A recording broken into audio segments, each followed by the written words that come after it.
श्री शिव पुराण कैलाश संहिता अध्याय 12 प्रणव के वाच्यार्थ रूप सदाशिव के स्वरूप का ध्यान। वर्ण आश्रम धर्म के पालन का महत्व। ज्ञानमयी पूजा, संन्यास के पूर्वांगभूत नांदी श्राद्ध एवं ब्रह्म यज्ञ आदि का वर्णन। श्री स्कंद ने कहा, महाभाग मुनीश्वर महादेव, तुम्हें साधुवाद है, क्योंकि तुम भगवान शिव के अत्यंत भक्त हो और शिव तत्व के ज्ञाताओं में सबसे श्रेष्ठ हो।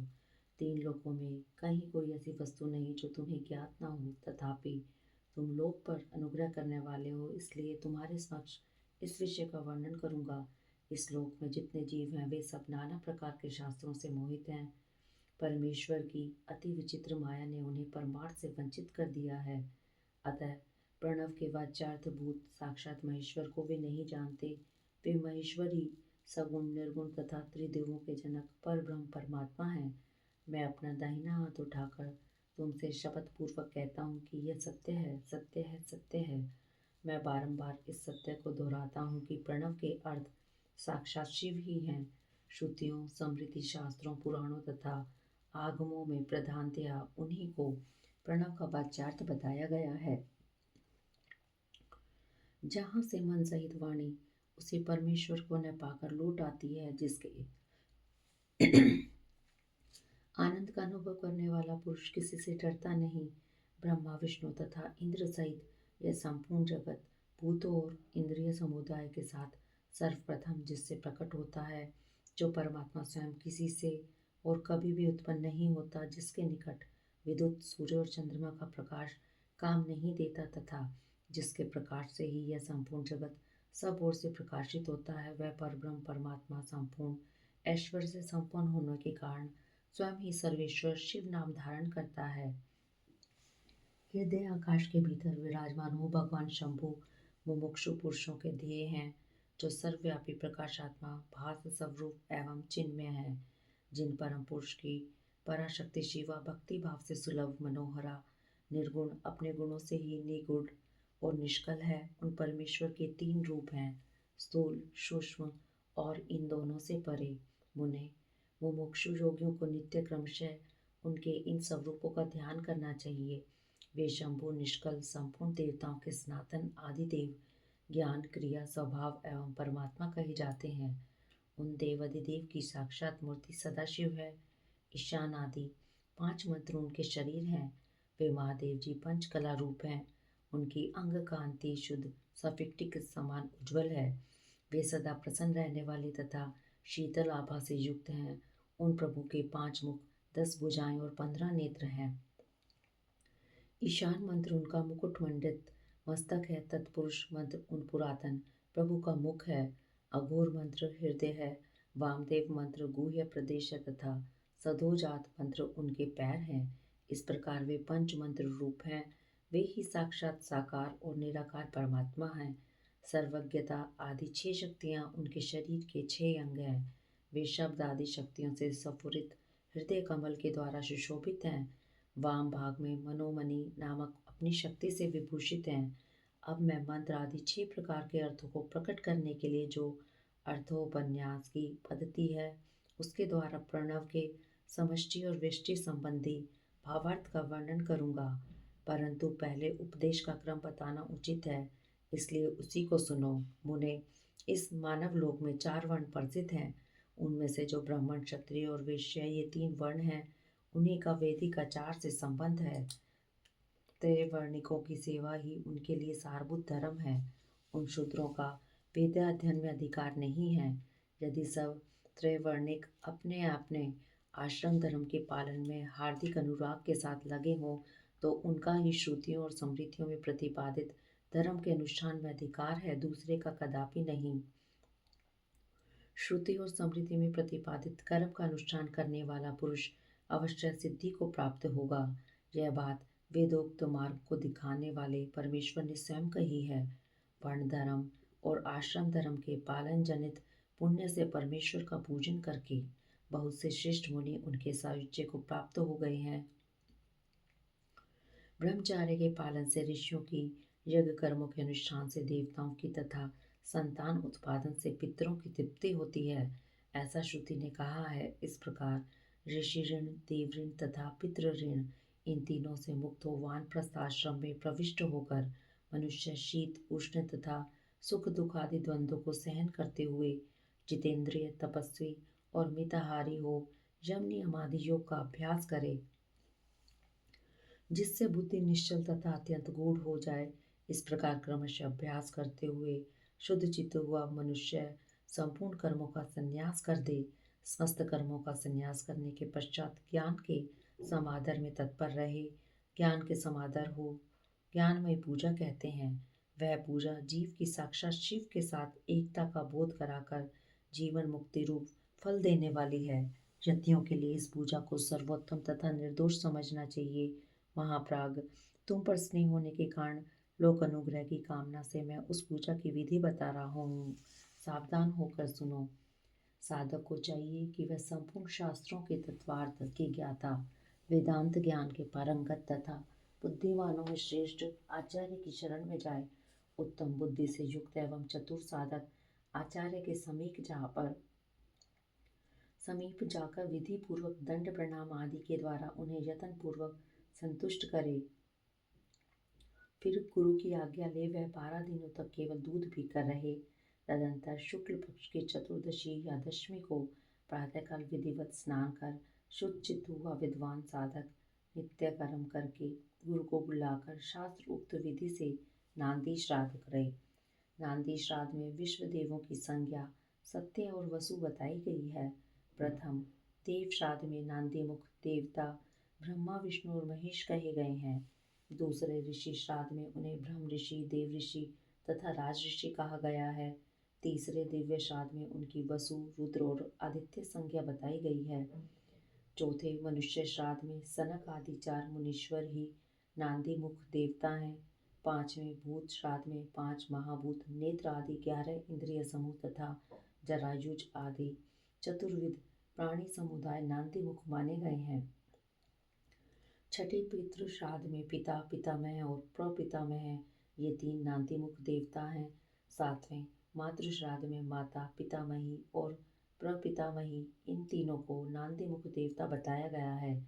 तथा आठवें आत्म श्राद्ध में आत्मा, पिता, पितामह और प्रपितामह ये 4 नांदी मुख देवता कहे गए हैं। माता महात्मक श्राद्ध में मातामह, प्रमातामह और वृद्ध प्रमातामह ये 3 नांदी मुख देवता सपत्नीक बताए गए हैं।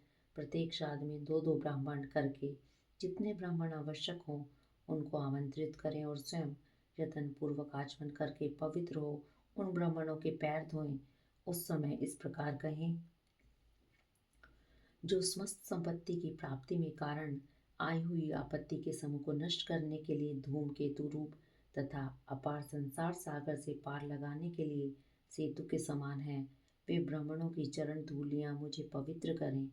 जो आपत्ति रूपी घने अंधकार को दूर करने के लिए सूर्य, अभिष्ट अर्थ को देने के लिए कामधेनु तथा समस्त तीर्थों के जल से पवित्र मूर्तियां हैं, वे ब्राह्मणों की चरण धूलियां मेरी रक्षा करें।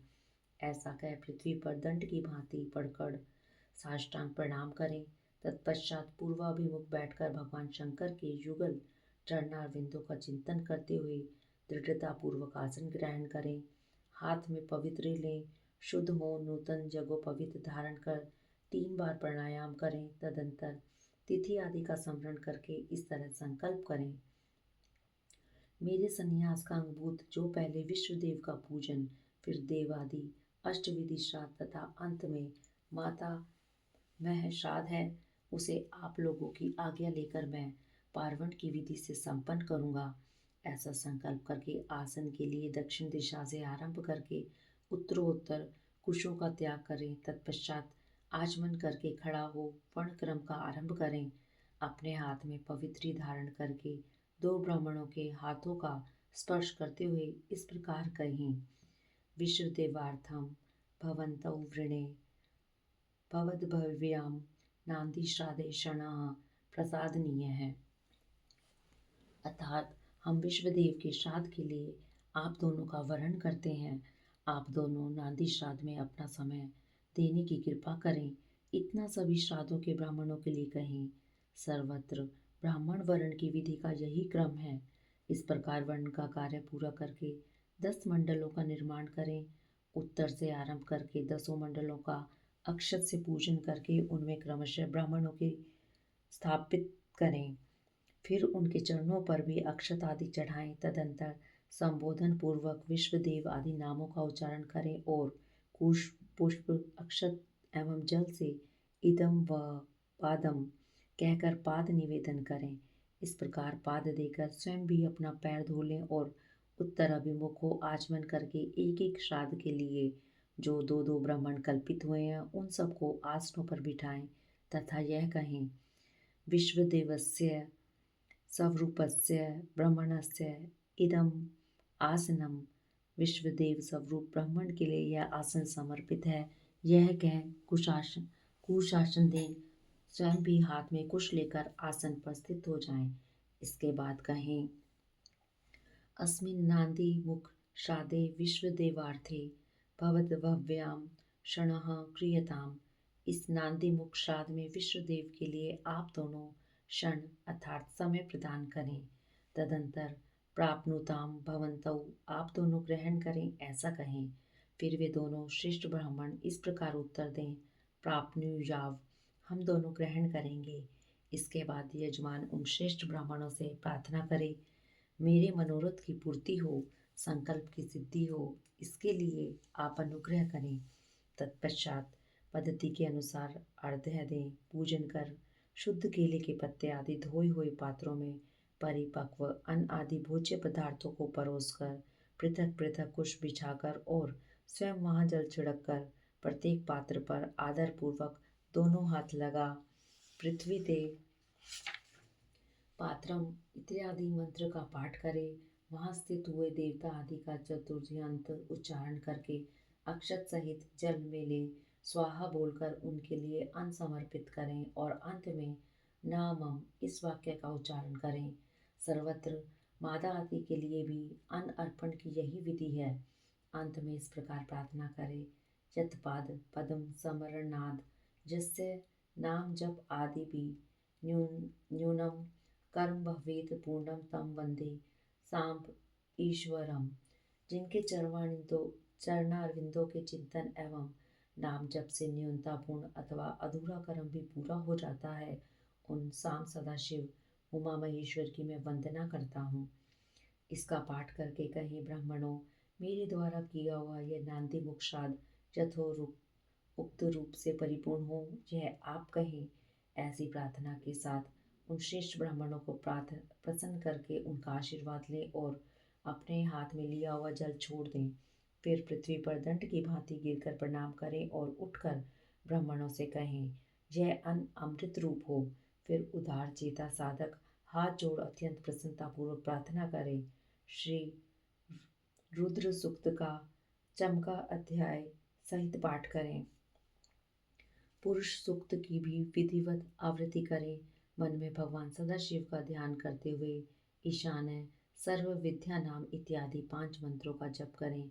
जब ब्राह्मण लोग भोजन कर चुके तब रुद्र सूक्त का पाठ समाप्त कर क्षमा प्रार्थना पूर्वक उन ब्राह्मणों को पुनः अमृतापि धानमसि स्वाहा यह मंत्र पढ़कर उत्तरा पोषण के लिए जल दें। तदंतर हाथ पैर धो आचमन करके पिंडदान के स्थान पर जाएं। वहां पूर्वाभिमुख बैठकर मौन भाव से 3 बार प्राणायाम करें। इसके बाद मैं नांदी मुख श्राद्ध का अंगभूत पिंडदान करूंगा, ऐसा संकल्प करके दक्षिण से लेकर उत्तर की ओर 9 रेखाएं खींचे और उन रेखाओं पर क्रमशः 12-12 पूर्वाग्र कुश बिछाएं। फिर दक्षिण की ओर से देवता आदि के 5 स्थानों पर चुपचाप अक्षत और जल छोड़ें। पितृवर्ग के 3 स्थानों पर क्रमशः अक्षत जल छोड़कर नवे माता महा आदि के स्थान पर भी मार्जन करें। तत्पश्चात अत्र पितरौ माध्यवधवम कहकर वेद आदि देव आदि के 5 स्थानों पर क्रमशः अक्षत जल छोड़ें। इस प्रकार अवनेजन दे 5 स्थानों पर प्रत्येक के लिए 3-3 पिंड दें। इसी तरह शेष स्थानों पर भी करें। अपने गोह सूत्र में बताई हुई पद्धति के अनुसार सभी पिंड पृथक पृथक देने चाहिए। फिर पितरों के साथ गुणने के लिए जल अक्षत अर्पित करें। तत्पश्चात अपने हृदय कमल में सदा शिवदेव का ध्यान करें और पूर्वोक्त यदपाद पद्म समरनाथ इत्यादि श्लोक का पुनः पाठ करके ब्राह्मणों को नमस्कार पूर्वक यथाशक्ति दक्षिणा दें। फिर त्रुटियों के लिए क्षमा प्रार्थना करके देवता पितरों का विसर्जन करें। पिंडों का उत्सर्ग करके उन्हें गौ को खाने के लिए दे दें अथवा जल में डाल दें। तत्पश्चात पुण्यावाचन करके सब जनों के साथ भोजन करें। दूसरे दिन प्रातःकाल उठकर शुद्ध बुद्धि वाला साधक उपवास पूर्वक व्रत रखे। कांख और उपस्थ के बालों को छोड़कर शेष सभी बाल मुड़वा दे, परंतु शिखा के 7-8 बाल अवश्य बचा लें। फिर स्नान करके धुले हुए वस्त्र पहनकर शुद्ध हो 2 बार आचमन करके मौन हो विधिवत भस्म धारण करें। पुण्यावाचन करके उससे अपने आप का प्रोक्षण कर बाहर भीतर से शुद्ध हो होम द्रव्य और आचार्य की दक्षिणा के द्रव्य को छोड़कर शेष सभी द्रव्य महेश्वर अर्पण बुद्धि से ब्राह्मणों और विशेषतः शिव भक्तों को बांट दें। तदंतर गुरु रूपधारी शिव के लिए वस्त्र आदि की दक्षिणा दें। पृथ्वी पर दंडवत प्रणाम करके डोरा कोपीन वस्त्र तथा दंड आदि जो धोकर पवित्र किए गए हों धारण करें। तदंतर होम द्रव्य और समिधा आदि लेकर समुद्र या नदी के तट पर पर्वत पर शिवालय में वन में अथवा गौशाला में किसी उत्तम स्थान का विचार करके वहां बैठ जाएं और आचमन करके पहले मानसिक जप करें। फिर ओम नमो ब्रह्मणे इस मंत्र का 3 बार जप करके अग्नि मिले पुरोहितम इस मंत्र का पाठ करें। इसके बाद अथ महाव्रतम अग्निरवेहि देवानाम एतस्य समाम्नायम ओम ईशे तवोर्जे तवा वाव्यस्त अग्न आयाहि वीतये तथा शम नो देवी रभिष्टये इत्यादि का पाठ करें। तत्पश्चात म य र स त ज भ न ल ग पंच संवत्सर मयम समाम्नाय समाम्नतः अथ शिक्षां प्रवक्ष्यामि वृद्धिराते चेत अथातो धर्म जिज्ञासा अथातो ब्रह्म जिज्ञासा इन सब का पाठ करें। तदंतर यथा संभव वेद पुराण आदि का सब अध्याय करें। इसके बाद ओम ब्रह्मणे नमः, ओम इंद्राय नमः, ओम सूर्याय नमः, ओम सोमाय नमः, ओम प्रजापते नमः, ओम आत्मने नमः, ओम अंतरात्मने नमः, ओम ज्ञानात्मने नमः, ओम परमात्मने नमः इत्यादि रूप से ब्रह्मा आदि शब्दों के आदि में ओम और अंत में नमः लगाकर उनके चतुर्यंत रूप का जप करें। इसके बाद 3 मुट्ठी सत्तू लेकर प्रणव के उच्चारण पूर्वक 3 बार खाएं और प्रणव से ही 2 बार आचमन करके नाभि का स्पर्श करें। उस समय आगे बताए जाने वाले शब्दों के आदि में प्रणव और अंत में नमः स्वाहा जोड़कर उनका उच्चारण करें, यथा ओम आत्मने नमः स्वाहा, ओम अंतरात्मने नमः स्वाहा, ओम ज्ञानात्मने नमः स्वाहा, ओम परमात्मने नमः स्वाहा, ओम प्रजापते नमः स्वाहा इति। तदंतर पृथक पृथक प्रणव मंत्र से ही दूध दही मिले हुए घी को अथवा केवल जल को 3 बार चाटकर पुनः 2 बार आचमन करें। इसके बाद मन को स्थिर करके सुस्थिर आसन पर पूर्वाभिमुख बैठकर शास्त्रोक्त विधि से 3 बार प्राणायाम करें। इति श्री अध्याय 12। हरि ओम तत्सत।